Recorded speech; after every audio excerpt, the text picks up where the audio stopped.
Bom dia a todos. É com grande alegria que voltamos ao Centro Espírita Batuíra. E na manhã de hoje, pelo canal do YouTube do Centro Espírita Batuíra, damos sequência ao estudo de O Livro dos Espíritos. E nesta manhã, nós vamos estudar o item de número 7, Ciência e Espiritismo, dentro de um programa de divulgação da doutrina espírita envolvendo as várias casas espíritas de Ribeirão Preto. Mas antes do estudo, quero convidar todos para a nossa oração de abertura destes trabalhos. Momento em que nos colocamos diante do Pai, felizes por esta manhã de estudos e reflexões, agradecendo a este Pai de amor e bondade, a Jesus, o modelo de nossos corações, e a Maria Santíssima, pela oportunidade que nos está oferecida. Nosso agradecimento também à equipe espiritual responsável por esta atividade, e que estes estudos possam alcançar seus objetivos dentro da proposta espírita de esclarecer e consolar. Bom, nessa manhã, teremos a companhia da Marilisa e do Ângelo, e juntos desenvolveremos este tema, muito importante, para a nossa compreensão das dimensões do que seja o Espiritismo. Então, bom dia do Ângelo. Bom dia, Paulo. Bom dia, Marilisa. Bom dia a todos que nos assistem. É um prazer, Paulo, estar aqui com vocês para mais uma manhã de domingo de estudo. Marilisa. Bom dia, Ângelo. Bom dia, Paulo. Bom dia a todos que estão nos assistindo na manhã de hoje. Eu estou muito feliz por participar desse trabalho e muito obrigada pelo convite. Ok.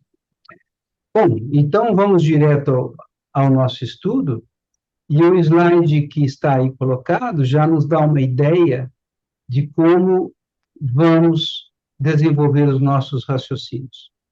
Porque, em considerando que Deus é a causa, é a inteligência suprema e causa primária de todas as coisas, por óbvio que tudo se originou dele, assim como o universo, o homem, a ciência e a religião. Então, após esta consideração inicial, é fundamental neste estudo que nós façamos, uma apresentação daquilo que seja a ciência e o espiritismo, para que esta definição oriente os nossos raciocínios nesta manhã. Olha só.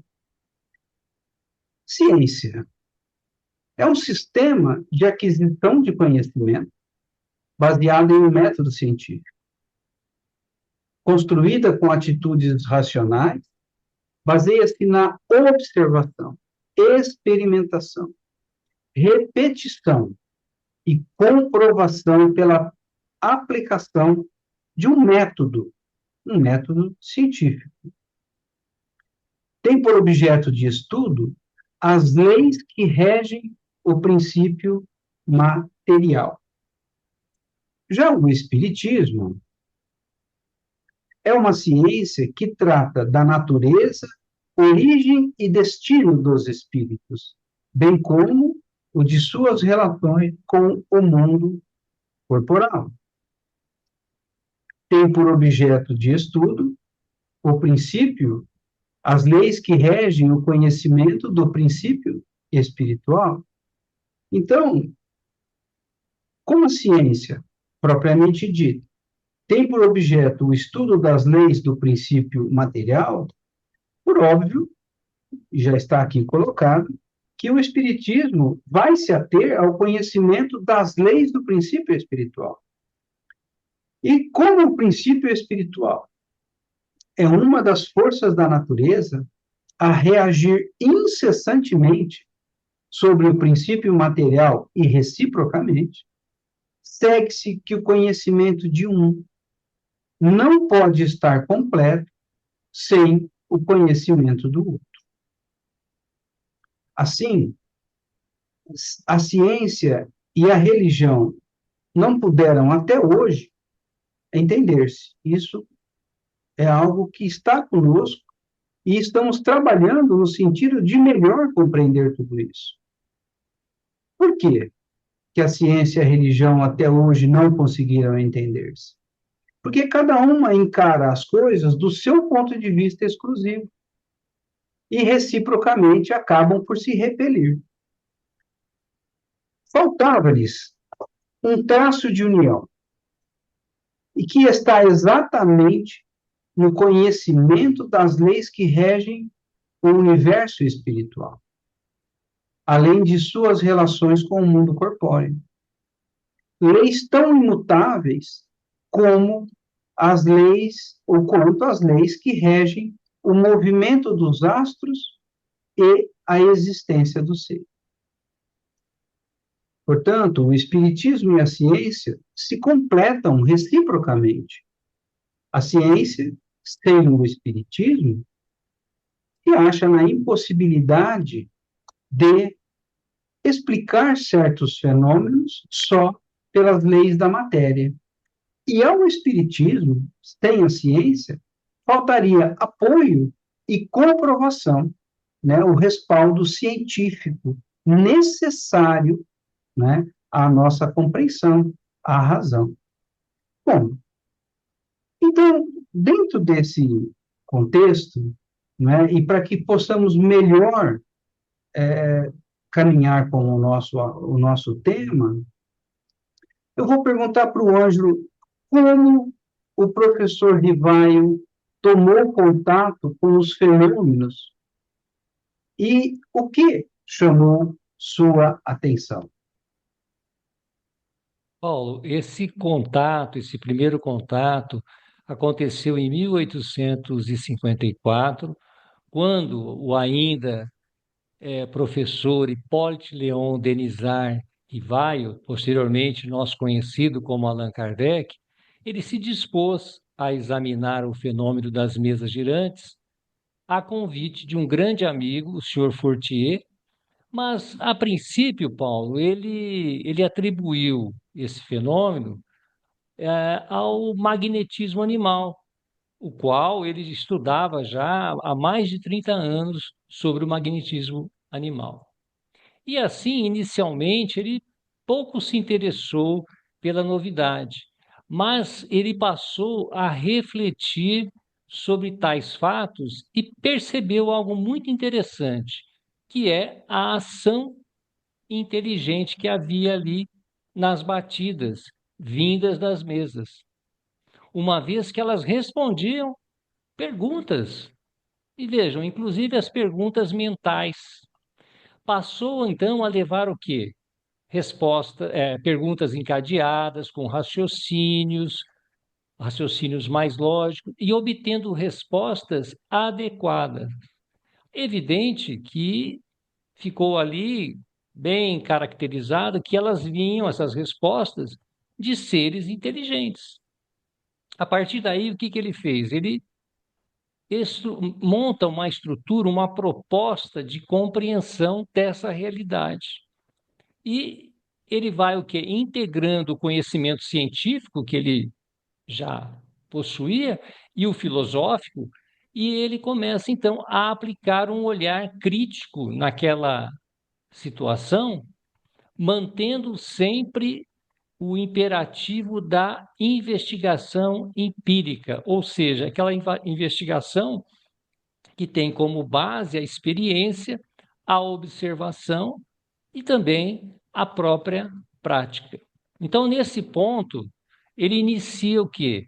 Ele inicia a construção de um conhecimento novo, que era um conhecimento novo, com o qual ele separou a dimensão material e espiritual do homem, ao atribuir a inteligências ocultas nas tais batidas. Ou seja, não eram mais do que efeitos das propriedades da própria alma. Ele estabeleceu, então, que na base dos seus estudos, que viriam a se transformar em um corpo doutrinário, que estariam que a ciência para procurar as leis que davam sustentação àqueles fenômenos, e a filosofia que deveria o quê? Procurar o porquê dos fenômenos, interrogando, meditando, pois o homem não poderia guiar-se no seu conhecimento de si mesmo, de sua origem e destinação, sem o que considerar a contrapartida da razão. Então, da compreensão desse mecanismo e sua autoaplicação, poderia o homem livremente dirigir-se a Deus. E aí eu pergunto para Marilisa, após esses estudos, Marilisa, como compreendeu o professor Rivaio o entrelaçamento entre as três áreas, a ciência, a filosofia e a religião? Então, Ângelo, o professor Rivaio, ele compreendeu que o espiritismo passa da filosofia à ciência quando confirma pela experimentação os conhecimentos filosóficos que prega e dissemina. Se como filosofia trata do conhecimento ante a razão, indaga dos princípios e analisa o espírito, como ciência ele os prova. Então, o espiritismo é, no sentido filosófico, uma religião quando estabelece um laço de princípios e valores entre os homens, conduzindo-os em direção ao Criador, mediante a vivência dos ensinamentos morais do Cristo. É, porém, no seu aspecto religioso, né, o Espiritismo, que repousa a sua grandeza divina, por constituir a restauração do Evangelho de Jesus, estabelecendo a necessidade da renovação definitiva do homem para a grandeza do seu imenso futuro espiritual. Então, depois dessas reflexões, eu pergunto então para o Paulo, e não há nenhum conflito entre essas áreas, entre ciência, espiritismo e religião? Elas não se chocam? Ou uma não contradiz a outra? O que você tem a nos dizer, Paulo, sobre isso? Nós já vimos, ainda há pouco atrás, que a ciência material trata das leis materiais, né? E as ciências comuns se apoiam exatamente nas propriedades da matéria, né? Que podem, sim, ser experimentadas e manipuladas à vontade, né? Gases, sólidos, líquidos, tudo isso é passível de experimentação. Ao passo que os fenômenos espíritas se apoiam na ação de inteligências, isso que é o interessante, né? E inteligências têm vontade própria e nos provam a todo instante não estarem submetidas ao nosso capricho. Nós não podemos experimentar a qualquer momento, de qualquer jeito, de qualquer forma, não é? Precisam de condições próprias para isso. Portanto, essas observações que existem em uma situação e em outra precisam de uma análise mais criteriosa, e elas não podem ser feitas da mesma maneira num e outro caso. No Espiritismo, essas observações requerem condições especiais e outra maneira de aferir o resultado. Como é que eu mensuro o resultado, não é? E não é possível estabelecer analogia entre a experimentação material e a experimentação do ponto de vista espiritual ou do espiritismo. Bom, se os fatos de que se ocupa o espiritismo estivessem todos eles reduzidos ao movimento mecânico dos corpos, portanto, às leis físicas, a pesquisa da causa física do fenômeno seria do domínio da ciência.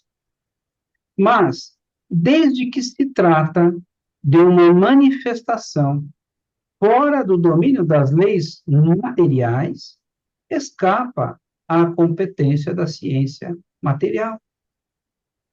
Porque não pode ser explicada por números e nem por forças mecânicas.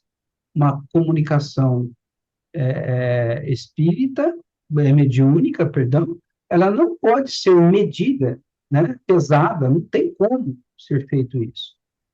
Assim, se um fato novo não se enquadra em nenhuma ciência estabelecida, as pesquisas não podem ser feitas utilizando-se de ideias pré-concebidas. Aqui, uma nova ordem de ideias se estabelece.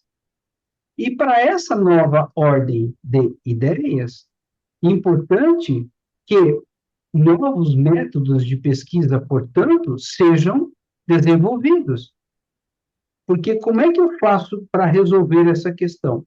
Eu preciso ter condições de pesquisar e eu preciso de uma metodologia científica que me permita uma pesquisa. Então, o professor Rivaio acabou trabalhando nesse ponto. E ele desenvolveu, vejam, um método experimental. Ele é baseado nas ciências positivas, que são exatamente, né, a possibilidade de se admitir por verdadeiro o conhecimento que pode ser explicado cientificamente. Então, a doutrina, o método experimental nos traz, ele é baseado numa ciência positiva, ou seja, eu posso tomá-lo por verdadeiro, já que ele pode ser explicado cientificamente. E busca, dessa forma, explicar os efeitos a partir das causas, né?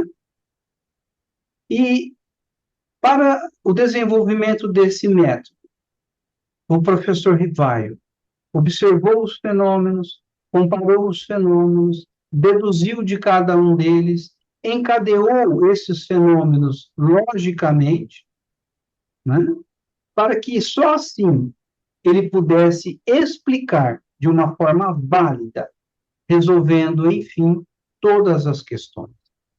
E aí temos também o método racional. Um homem extremamente racional e lógico quanto ele não poderia prescindir deste método. Ele usava, sim, a razão, refletindo sobre cada ponto, né, de forma a reter as ideias. E ele sempre partia do mais simples, né, para o complexo, daquilo que era particular, e aplicava no geral. Depois disso, ele desenvolveu um outro método, que é o racional intuitivo, utilizado na investigação e comprovação dos fenômenos, dos fatos mediúnicos. Extremamente interessante e importante este método. E, por último, e um método absolutamente revolucionário, talvez, que foi o da naturalização do plano espiritual. Ou seja, o professor Rivaio passa a tratar o mundo espiritual como algo absolutamente normal, né? E não como algo sobrenatural, como até hoje muitos ainda o entendem. Ele propõe, olha que genial, a naturalização da dimensão espiritual e a sua subsequente investigação empírica, ou seja, através de muitas experiências, inúmeras experiências, sempre comprovando resultados, e racional, usando a razão, sempre a razão no desenvolvimento de suas pesquisas. Então, o uso desses métodos fez com que as pesquisas do professor Rivaio se diferenciassem e muito das que daquelas que lhe precederam. Pois, ao admitir as escolhas, a vontade, os limites e as possibilidades evolutivas das individualidades espirituais, já que há espíritos nos mais diversos níveis evolutivos, e que produziam manifestações inteligentes e materiais, ele ampliou o seu horizonte de investigação. Vejam quanto trabalho este homem desenvolveu em seu tempo, ainda um tempo muito de concepções muito limitadas do ponto de vista científico, e tecnologia praticamente não existia. Mas depois de tantas pesquisas, e eu quero pedir a contribuição do Ângelo agora, depois de tantas pesquisas, obviamente ele percebeu, né, o professor Rivaio, que estes estudos abriam um novo universo à humanidade, né? Por quê? Porque uma nova ordem de coisas se estabeleceu. E o que ele concluiu, Ângelo? Fala para a gente, traz para nós aqui o que concluiu o professor Rivaio. Então, Paulo, esse conhecimento que ele foi trabalhando de novas leis trazia o quê? Novas implicações ao campo da ciência. Isso ele conseguia comprovar, vamos dizer assim. Mas uma nova ordem filosófica se estabeleceu, em virtude o quê? Das condições, das consequências éticas e morais, trazendo o quê? Trazendo uma contribuição muito interessante da religião. E neste ponto, Jesus, como tipo de perfeição moral a que a humanidade, que nós podemos aspirar na Terra.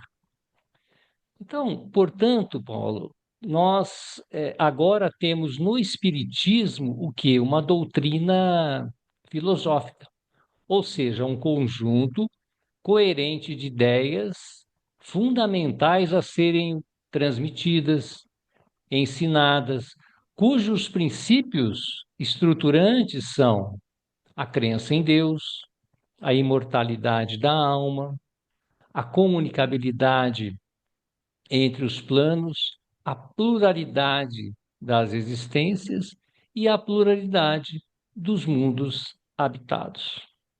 Então, a estruturação desses princípios ampliou o entendimento da lei natural, constatando que algumas leis regulam o movimento e as relações da matéria bruta.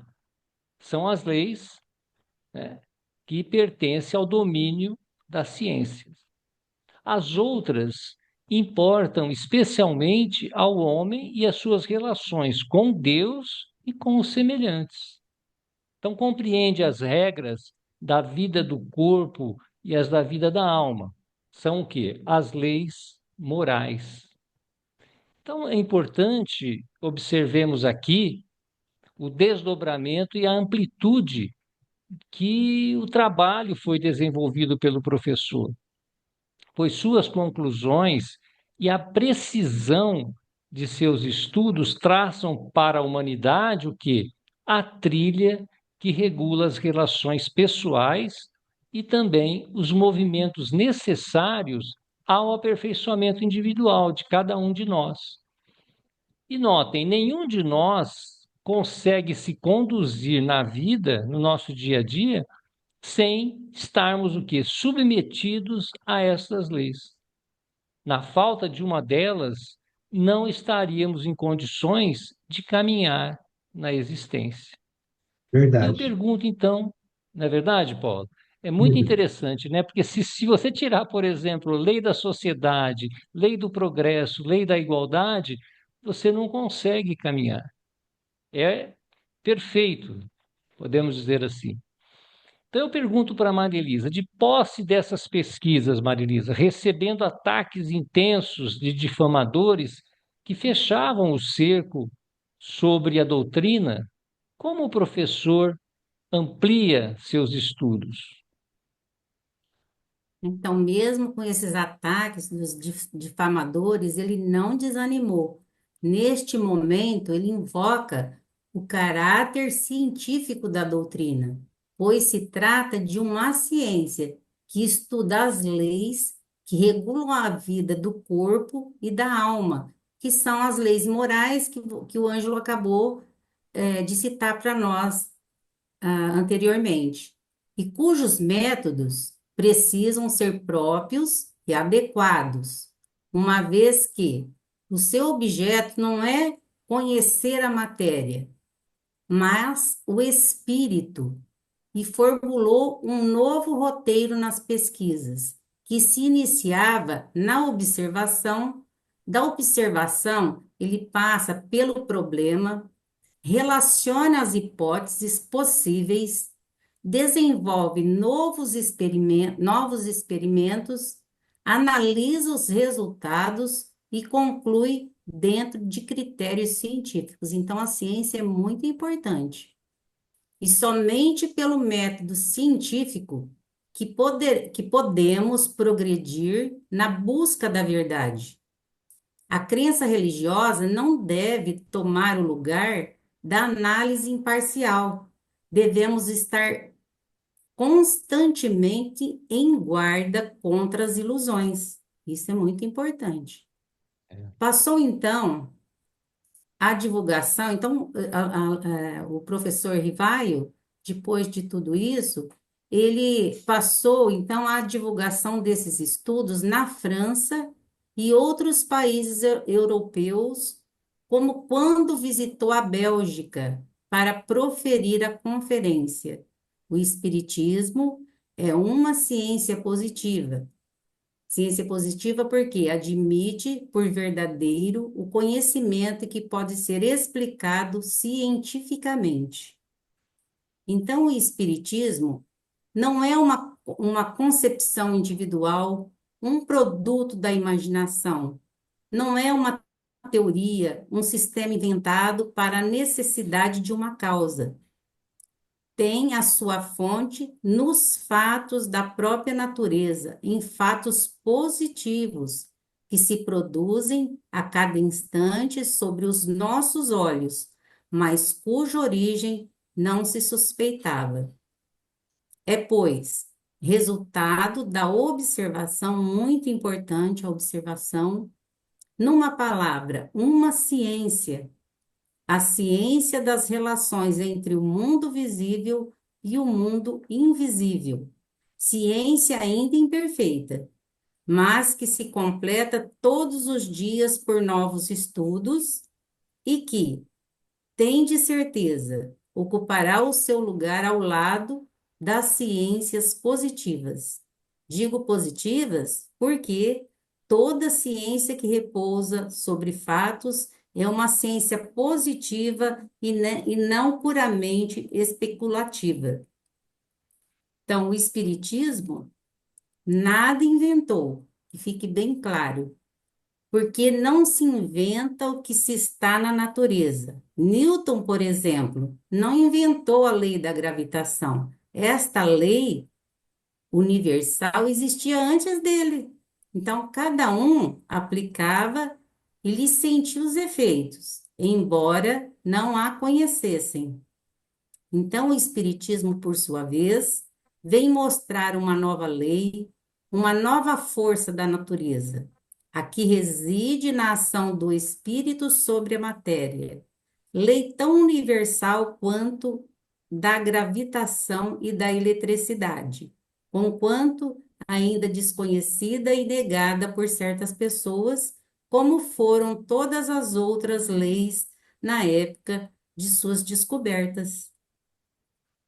Então, agora eu tenho uma pergunta para o Paulo, e eu gostaria que ele nos falasse sobre isso. Então, como que iniciou o professor Rivaio a divulgação de seus estudos? Como que ele iniciou essa divulgação? E como conseguiu que praticamente o mundo todo participasse de suas pesquisas? Fala aí para nós, Paulo. Bom, o slide já antecipa a resposta, né? E foi uma, foi de uma genialidade incomparável essa que o professor Rivaio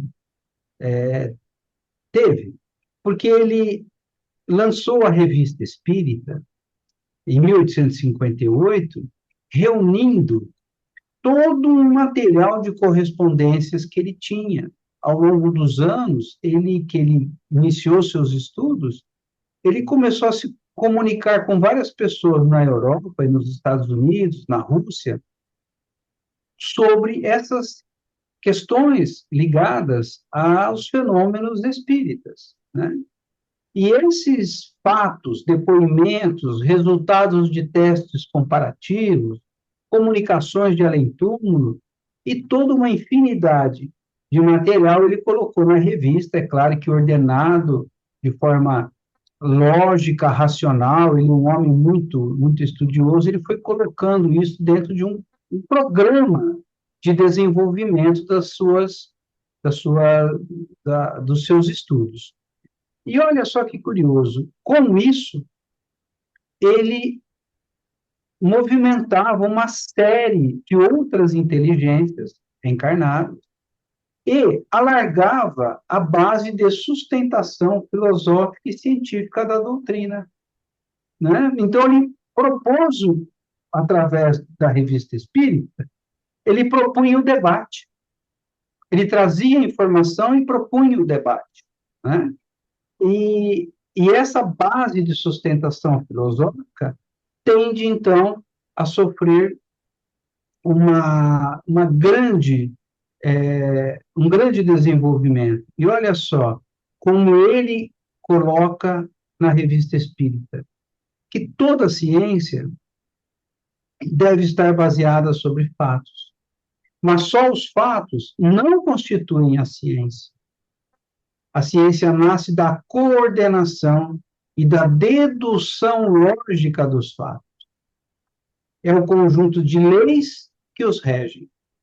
O Espiritismo chegou ao estado de ciência, olha como ele coloca para o público. Se se trata de uma ciência perfeita, sem dúvida, seria prematuro responder afirmativamente. Mas as observações são, desde hoje, bastante numerosas para se poder, pelo menos, deduzir os princípios gerais, os seus princípios gerais. E é aí que começa a ciência. Então, Ah, agora me despertou uma pergunta aqui, viu, Paulo? Depois de todas essas suas explicações. Então, como que foi impulsionado este conhecimento? Como começou a caminhar pelo mundo? Tudo isso que o professor Rivaio pesquisou, fez experiências. Fala aí para nós. as medidas que esses trabalhos avançam, né, pela repercussão dos resultados, muitas mais cartas com comunicações chegam, e permitindo que novos estudos e conclusões fossem disponibilizadas dentro da Revista Espírita. Então, esta revista passa a funcionar agora como um instrumento de difusão das pesquisas, né? Uma espécie de tribuna livre também, onde os debates eram acalorados com os detratores, com alguns cientistas que não concordavam, né? E ali ele sondava a reação das pessoas e a impressão dos espíritos, porque muitas comunicações de espíritos sobre determinados assuntos eram trazidas para a revista para discussão, para o debate. Então, pela concordância das respostas que esses espíritos davam a uma determinada pergunta que ele fazia para vários lugares do mundo. Ele expedia cartas com perguntas e recebia cartas com respostas.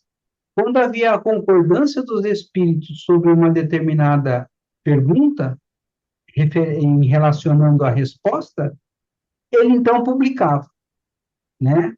E essa publicação e a conclusão dos estudos e o resultado das pesquisas passou a divulgar o trabalho, que posteriormente retornava novamente a ele, em apreciações e em comentários. Então, nas respostas recebidas, ele identificava a opinião dos críticos, ele recolhia sustentações filosóficas, né? Fazia observações, ele recolhia também contrapontos e a objeção dos cientistas, e, muito importante também, ele respondia aos detratores, né? Ele não deixava nunca de responder elegantemente, mas firme, filosoficamente sustentado, ele respondia a todos esses que o atacavam. Assim, veja só como ele, o professor Rivaio, na construção dessa da revista, né, que era uma construção empírica mesmo. Veja o que ele observa, como ele fala, e esta é uma comunicação que está na própria Revista Espírita, em 1859. Olha só. O Espiritismo é, sem dúvida, uma ciência de observação, mas é, talvez mais ainda, uma ciência de raciocínio. E o raciocínio é o único meio de fazê-lo progredir e triunfar de certas resistências. Olha só, este fato só é contestado porque não é compreendido. A explicação lhe tira o caráter maravilhoso, fazendo-o entrar nas leis gerais da natureza. O Espiritismo saiu das leis gerais da natureza. Eis porque vemos diariamente criaturas que nada viram e creem, apenas porque compreendem, enquanto outras viram e não creem, porque não compreendem. Ou seja, sem o uso da razão, o fenômeno não alcança a compreensão para alguns, e com o uso da razão alcança para outros. Entendemos com isso que a ciência de observação, em que usamos a lógica e o raciocínio, faz com que, pesquisando as causas, encontremos os seus efeitos, né? E assim, dentro desse desenvolvimento todo, né, eu peço também a contribuição do Ângelo. Como ele transmitiu esse conhecimento, Ângelo? Como essas pesquisas e conclusões, né? Como isso progrediu, né? E se manteve, curioso, né? Íntegro junto de nós até os dias de hoje, porque o conteúdo de Allan Kardec, que são as 5 obras básicas, ele está integralmente preservado, né? E sendo estudado até os dias de hoje, né? Como é que ele fez isso, Ângelo? Fala para a gente. Ele formou, por assim dizer, uma base muito respeitável, porque ele estudava e trabalhava sempre, Paulo, com a verdade, ele pesquisava sem cessar, checando cada fala e cada informação. E isso serve para nós, né, Paulo? Quando nós também estamos diante das Exatamente. situações da doutrina, também devemos fazê-lo. Quanto à sua integridade, o Espiritismo repele frontalmente todo acontecimento considerado maravilhoso. Tudo quanto seja fora dessas leis naturais que você trouxe para nós. Não opera milagres, nem prodígios, mas explica por leis baseadas na possibilidade, isso sim, da comunicação com o espírito que já deixou o corpo físico. Lei tão natural como, podemos dizer, como a eletricidade, e cuja realização amplia os domínios da ciência, posto que o espiritismo também é uma ciência, como o próprio professor nos explica. O que até aqui deu força ao espiritismo, o que dele fez uma ciência positiva, como o Paulo e também a Marilisa nos trouxeram aqui, que significa algo que pode ser comprovado cientificamente, e também de futuro. Foi que ele jamais avançou levianamente, que não está constituído sobre nenhum sistema pré-concebido, que ele não estabeleceu nenhum princípio absoluto sobre a opinião pessoal. E vejam, nem de um homem e nem de um espírito, É mas verdade. somente de. Porque às vezes, né, a gente acredita que o espírito está sempre com a verdade. Ele, né, ele sempre, depois que esse princípio recebeu o quê? Podemos dizer assim, uma consagração da experiência e uma demonstração assim rigorosa, resolvendo todas as dificuldades da questão. E, E nesse essa, sentido, eu pergunto, eu ia te pois não, interromper, Paulo? eu queria te interromper porque Pois, essa consagração pela experiência só vem depois da concordância de muitas comunicações. Ou seja, não é porque um falava, o outro falava, não. é, Muitos precisam falar a mesma coisa, oferecendo a mesma contribuição, para que seja tido como algo possível, né, de ser trabalhado. é o que ele fala da demonstração rigorosa. Esse rigorosa é exatamente o que você trouxe aqui, né?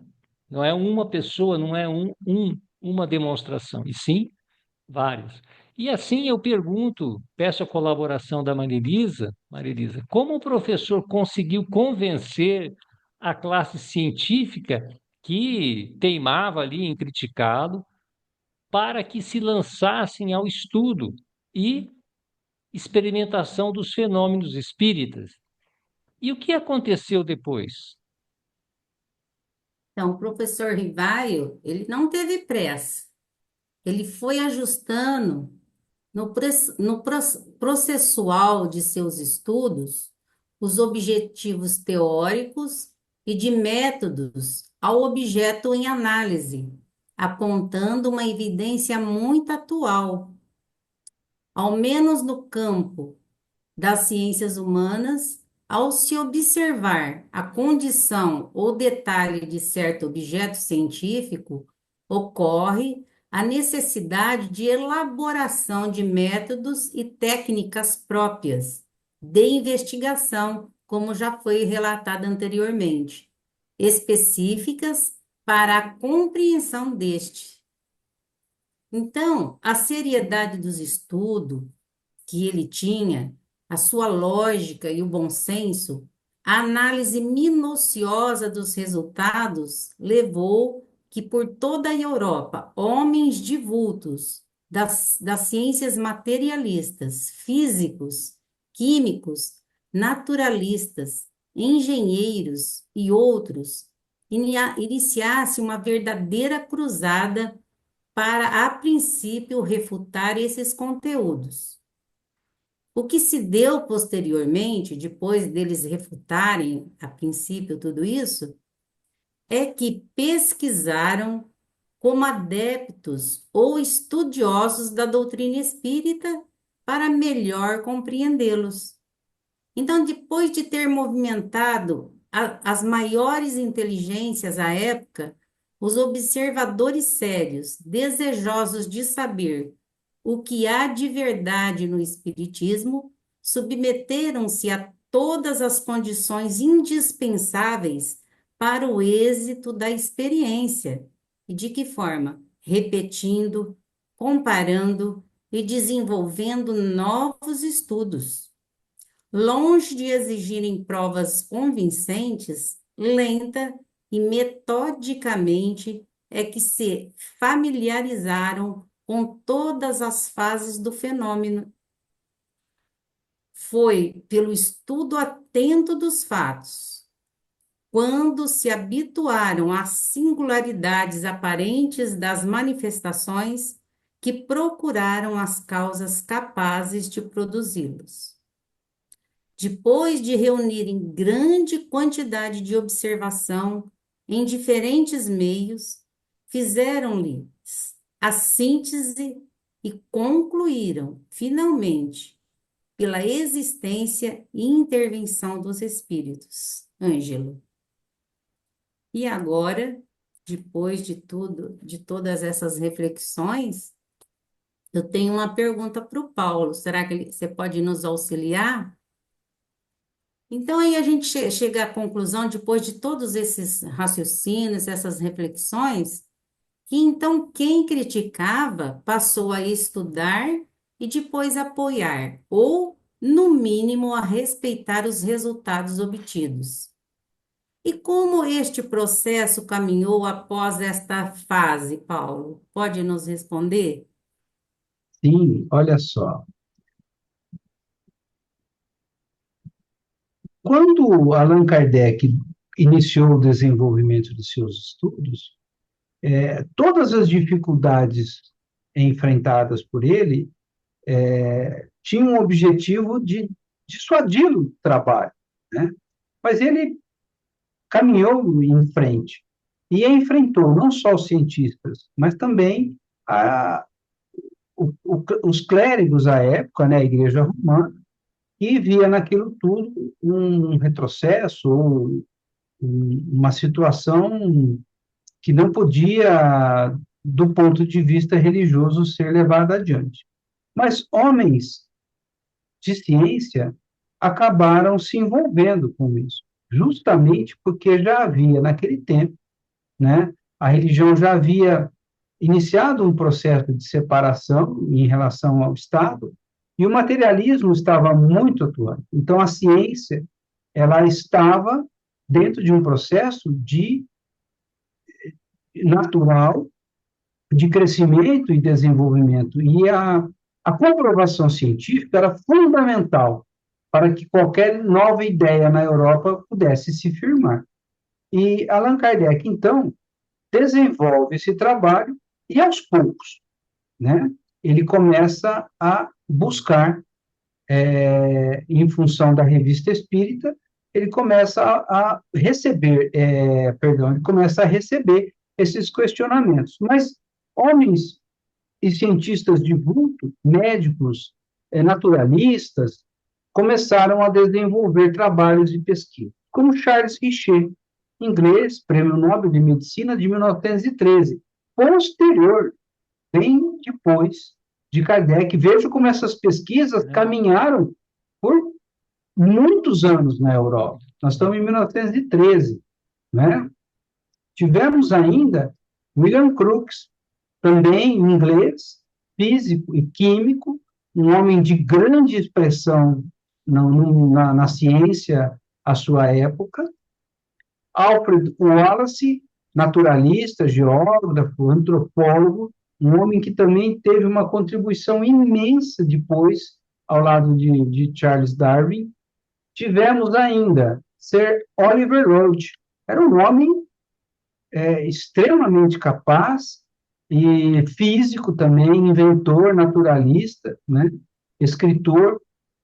Esses homens faziam parte da Real Academia Inglesa, um órgão reconhecidamente na Europa, talvez o mais importante órgão movimento científico da Europa. Depois, um italiano, professor de filosofia, Ernesto Bolzano, ele também era um cientista da metafísica e da metapsíquica, um grande pesquisador. Alexandre Aksakov, diplomata russo, conselheiro do czar Alexandre III, jornalista, tradutor, filósofo, editor e pesquisador de assuntos espíritas, né? Camille Flammarion, astrônomo francês, pesquisador psíquico e divulgador, um grande colaborador de Allan Kardec em suas pesquisas, e tem muitos e muitos outros que, em função do tempo, não dá para a gente trazer. Mas se pesquisarem, vão encontrar situações incríveis envolvendo outras personalidades científicas à época, né? Mas, como o nosso assunto precisa andar, e eu vou perguntar então para o Ângelo aqui, após tantas informações, né, pesquisas, ataques, contradições e também o próprio esgotamento físico, onde pretendia o professor Rivaio chegar? O que ele queria mostrar para a gente? Mostrar para nós, exatamente. Então, esse olhar aguçado, esse olhar crítico, de perseverante pesquisador, como nós estamos vendo em todo o nosso estudo dessa manhã, ele destacava que a ciência espírita há um fim mais nobre e grandioso. Ou seja, o seu principal objetivo é demonstrar o quê? A existência da alma depois da morte. Esse é o principal objetivo que Allan Kardec tinha na época, cujas consequências daí decorrentes, sobre o ponto de vista ético e moral e social, seriam já consideráveis, ou seja, tudo isso que a gente vem trabalhando desde então, né, conosco e na nossa vida, na nossa existência. Seus benefícios se estendem ainda para informações seguras de outras vidas, permitindo-lhes compreender a bondade e a justiça de Deus, explicando nossa existência na Terra. Aquela situação, né, Paulo e Maria Elisa, de Deus ser injusto, clareia para nós essa situação. Então, o Espiritismo, numa palavra, é a ciência da alma e seu destino. A ciência é um processo contínuo, incessantemente redefinido, e nós percebemos isso no dia a dia. Aquilo que era considerado verdade absoluta há tempos atrás, hoje já não é assim. Então, ela vai o quê? Vai expandindo o nosso conhecimento sobre o universo. E aqui ele está tratando do universo espiritual, com olhar, como dissemos, crítico, aguçado, vai conduzindo-nos a novas questões. É isso que eu acho importante, viu, Paulo e Marisa? Que nós vamos questionando as situações e futuras investigações. Afinal, a ciência nunca estará acabada, terminada. Ela caminhará futuro afora, já sustentando, por assim dizer, o seu desenvolvimento e explicando tudo a seu derredor. Eu E, só, pois eu não, quero Paulo? interromper um minutinho, porque você falou, assim, dentro desse, desse slide, que o principal objetivo era exatamente, né, demonstrar a existência da alma após a morte, né? E também, que eu acho muito importante e vale a pena a gente ressaltar, as consequências, né, para cada um de nós desse ponto, porque nos torna extremamente responsáveis pelas nossas atitudes, atos, falas, não é? Então, veja, é, é a ciência realmente que estuda, né, a alma e o destino dela, porque tudo no universo é causa e consequência. inclusive aquilo que nós desenvolvemos na vida de relação, causa e consequência. Então, Ângelo, assim, é um, não tem, é um estudo sem fim. Por quê? Porque a evolução e o progresso também não têm fim, né? Vamos, dentro desse conceito trazido por Allan Kardec, vamos caminhar muitas existências, progredindo, crescendo, nos desenvolvendo. E, é claro, aumentando a nossa responsabilidade em relação a Verdade. que nos cercam, à nossa Uhum. família, enfim, a todos aqueles com os quais convivemos. Acho Todas as nossas relações do fantástico, dia a dia, né, nos leva a pensar sobre isso. sim.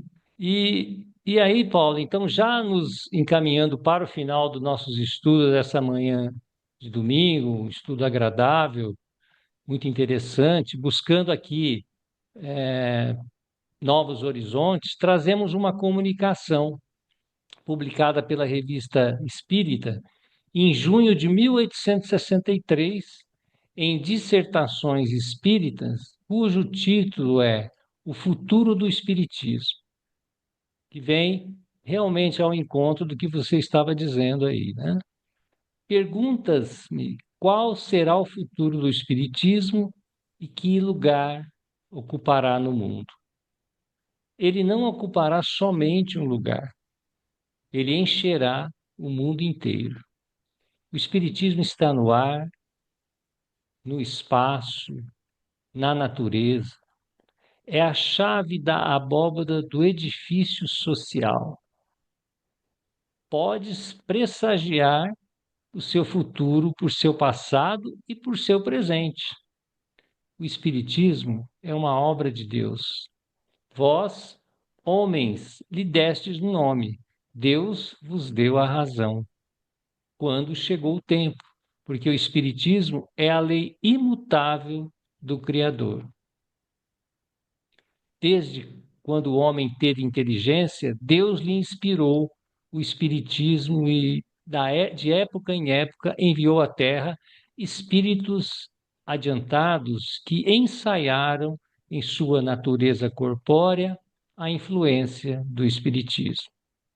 Se esses homens não triunfaram, foi porque a inteligência humana ainda não se achava suficientemente aperfeiçoada.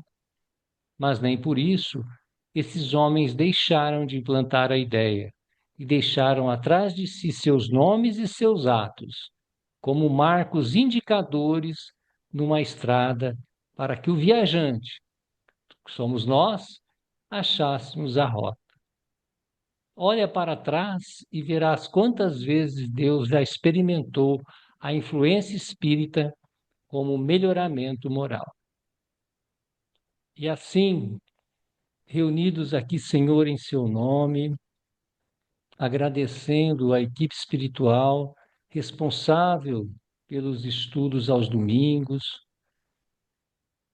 responsável por todas essas estruturação desse estudo, do Livro dos Espíritos, também agradecendo a participação dos companheiros desencarnados, aqueles que estudam conosco, que podem aqui junto juntos a trabalhar aquelas dúvidas, aquelas informações que ainda não conseguem muitas vezes compreender como nós, e possamos então, nesse sentido, colaborar com esses companheiros que muitas vezes trabalham de forma a contribuir conosco para que possamos ter então um bom resultado desses nossos encontros, dessas palestras, desses diálogos e, por fim, agradecer a participação de todos aqui e que possamos, no nosso dia a dia, durante a semana, durante os próximos dias, desenvolver em nós essa naturalidade do mundo espiritual e também desenvolver essa condição das investigações, das experiências, da prática, para que nós possamos nos convencer, se assim quisermos, a toda essa movimentação que Allan Kardec teve e até hoje está essa base transbordando, por assim dizer, para que nós possamos acompanhar esses seus raciocínios e essas suas ideias. Se conosco, Senhor, hoje e sempre, que assim seja. Então, a Marilisa, você quer falar um tchau, Marilisa? Eu quero sim, quero agradecer a você, ao Ângelo pela companhia, a todos que nos assistiram na manhã de hoje e até uma nova oportunidade. Muito obrigada. Eu também agradeço imensamente a contribuição do Ângelo e da Marilisa e a oportunidade da Casa de Batuíra, que nos oferece esse espaço para que possamos também, né, amealhar esse conhecimento, conhecer, pesquisar e oferecer a nossa contribuição, ainda que pequena, né, a alguns corações que precisam caminhar também. Então, um bom dia a todos e que as coisas, que as sementes que plantamos nesta manhã, né, em algum momento, frutifiquem. Bom dia. Assim seja.